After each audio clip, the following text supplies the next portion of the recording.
Hello guys! Another cook with me. So for today's video, magluluto tayo ng chicken curry na may gata.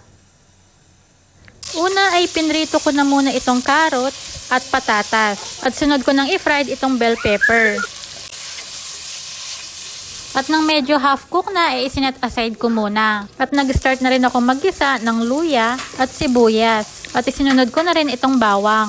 After 1 minutong paggigisa, isinunod ko ng itong manok. Igigisa ko din ito mga 3 minuto. Tatakpan ko muna hanggang sa magkulay brown. At nang ganito na nga ang kulay, naglagay na ako ng paminta at patis. At naglagay na rin ako ng dahon ng laurel. At naglagay na din ako ng 1 kutsarang curry powder. Hahaluin ko muna hanggang magmix yung mga pampalasa na nilagay natin. At susunod ko nang ilalagay itong coconut milk. At naglagay din pala ako ng konting tubig. At tatakpan muna natin hanggang kumulo at maluto ang manok. At nang kumulo na nga at medyo malambot na yung manok, inilagay ko na tong patatas, carrots at bell pepper. Hahaluin ko lang at tatakpan sa hanggang maluto ito.